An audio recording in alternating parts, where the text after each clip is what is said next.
All right, what you're seeing here is actually a yurt tree house from yurtsofamerica.com, which is pretty unreal. We have a story on that in relaxshacks.com coming up, so be sure to check that out. Also, TennesseeTinyHomes.com, new video with them on the way very soon. And we're headed to Blue Moon Rising, bluemoonrising.org in Deep Creek Lake, Maryland for a tour.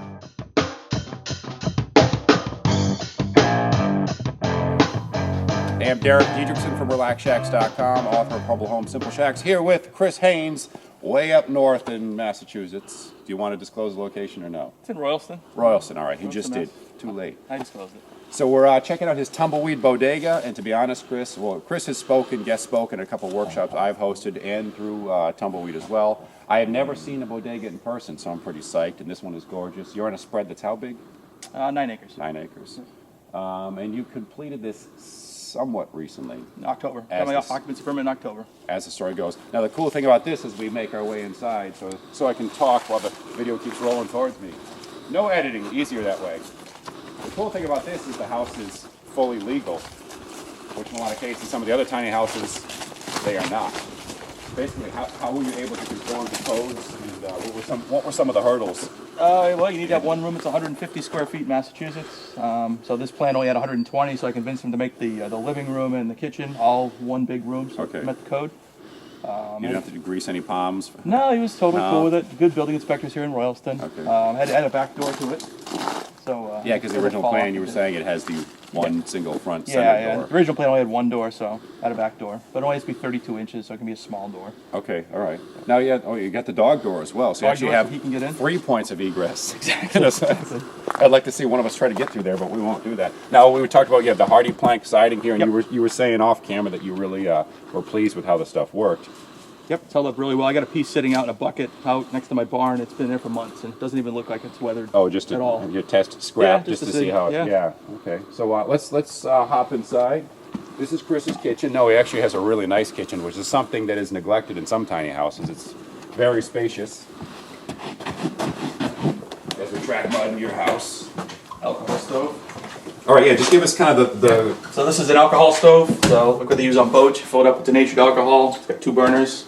Regular full-size sink.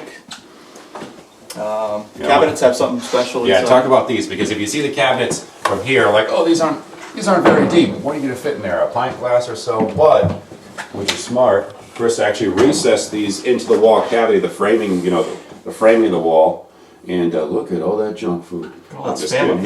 Yeah, you do have a lot of spam. Bacon. An inordinate amount of spam and bacon. You're ready for the apocalypse, my friend. But the shelves, as a result, the cabinets are much deeper than they might originally appear. Yeah, the sink is actually, it's a regular size sink in a tiny house, but it looks so huge. You can fit a lot of dishes in there and have to delay your washing them. The ladder here, you were saying you didn't like it. No, I don't like it. Don't build it like this if you ever have a chance to put flat slats. Yeah, because it hurts your feet. It looks nice though. I had shoes on when I climbed it earlier, but this is great. So 150 square feet, the main room? This is 158, I think, square feet if you take this main room all together with the kitchen. Now, heat-wise, can you roast the place out? Yeah, I can make it 95 degrees in here, and not even thinking about it. Okay. This here, for people watching, is called an Eco Fan. They're a little bit pricey. And I was asking Chris earlier, do you recommend getting one? Because I heat my house with a wood stove and nothing but. But the verdict overall, yes, no, maybe? I'd say this stove is so powerful for the house, you really don't need it. Yeah. I had it, so I just put it on there. Just a nice conversation piece. Now, real quick, again, I love all the natural wood in here. It just makes it so open, bright, and airy. Dust, if you want to. Dustin behind the camera, my brother. Cameo from the dog. Yo! Up here is the loft. If you want to use your inspector gadget, telescoping arm to try to get up there a little bit. There's pretty much just a bed up there, a lot of open space. Chris, when he's in a hurry in the morning, actually doesn't take the time to go to the ladder, he just jumps off the edge of the loft. I was going to put a fire pole in. I think that would be pretty cool. Nobody's ever had a fire pole in a tiny house yet. Or a little, like, curly Q slide. Yeah. Right down into your recliner chair. Exactly, that'd be perfect. Now, the bathroom here, any challenges or changes in creating a bathroom? I think the only challenging thing was finding a place to put the water tank. If you look in there under the washing machine, there's actually an expansion tank. It's sort of the floor, it's a false floor. And there's a water tank under there. Oh, okay. You can sort of see the board. Oh, yeah, this recessed little storage area with a toilet. Right, and so then that's the washing machine. Oh yeah, wow. It's Now what under this so is? that floor actually comes yeah, up. air or H-A-I-E-R. How does that thing work? Awesome. You like really? Fantastic washing machine. Okay, because I had an air conditioner from them. It lasted I think a week, but good to know. Oh yeah, you got like the War Game Central going on back here. Yep, that's my hot water heater. Okay. Up next to it is an inverter made by Xantrex that runs it. That gives me my sort of my medium power AC. Okay. Yeah, and you do have, we haven't really mentioned, you have out in the swamp is a big old solar panel. How many watts you pulling off that? I'm only using 140 now, but I'm going to expand to about 300. Okay, all right. Now I wanted to ask, you have the cabinets recessed in this wall from the kitchen on the other side. This medicine cabinet here, is it just between them over the sink? Yeah, it's recessed in there. Oh, okay, so just like, it's the opposite void. Yep. And I have this little nook behind there, which Yeah. I don't use for anything. I like that. Shower, good size, normal size, I guess you should It say. has to be 900 square inches in order to meet Massachusetts code. Really? It's I about- didn't actually know that. Don't tell anybody, but it's only about 890 square inches. And you have the overhead Yep. shower nozzle, which I like. Luxurious, It Chris. uses a lot of water, unfortunately, though. Yeah, yeah. Is it a low flow head as No. well? No. I'll have to... You hate the environment, don't you, Chris? I do. Oh, the porch. We haven't seen the porch yet. And your plans for this down the road, just aside from hanging out and drinking some cold ones out here, you were saying? I'm probably going to put it out here for the summer. So Yeah. I've got a lot of bugs here, so I screened it all in so that I can, be sane. We were talking about this, but I love this stain. You said Cabot. It's a Cabot cedar color stain. Yeah, just the selection of the woodwork is just great with the oak floors, I imagine. Is it oak? Yeah, it's oak. Yeah. This is what I use for refrigeration for the winter, but I'm going to be adding a Sundancer fridge in the spring. Yeah. I mean, when it's this cold, it's probably 30 degrees out now. 5 degrees yesterday. Yeah, it was. So Yeah, today's actually it's heat wave compared to our it is. shoots It really we is. did. This stuff is actually bio bricks that I had from left over from last year. They're fairly clean, so I stack them here. I'll burn them up this winter. So I don't Oh, have it's just compressed sawdust? It's as they're fuel? basically like wood pellets, but they're Yeah. bigger for wood stoves. Oh, okay. A little pricey, but it's Yeah. the convenience is what you're paying for. You could stack them into like an armchair configuration when not burning them, I suppose. Idea, I can make a chair. Yeah. All right. What else do we want to see? Oh, I want to see to perhaps wrap things up. This is like the smallest entertainment system I've ever seen, but it's so clever and so awesome. Do you want to talk about that just a little bit? Yeah, this is runs off of 100% runs off of 12 volts. So this is an Apple TV.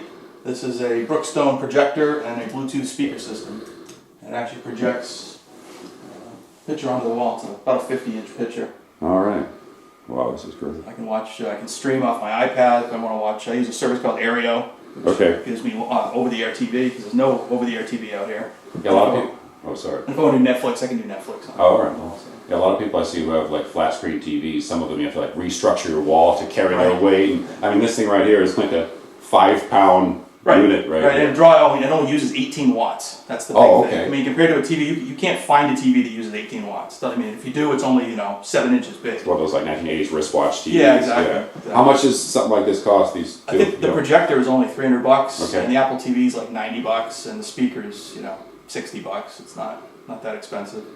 Now I got to ask, kind of wrapping things up here. Anything you regret doing if you were to do this over? Is any certain point like I was stupid, I shouldn't have done it that way, and would have? Well, if you see this surface-mounted cable thing, Yeah. if I was smart, I would have run the wire out there, so I didn't have to have that. Okay. So that's one dumb thing. What else, Chris? Give us the. I probably would have. I don't especially like the kitchen countertop. I think it's for Micah. It's kind of cheap, but it was available at the time. I was in a rush, so I just did it. I may actually change it out.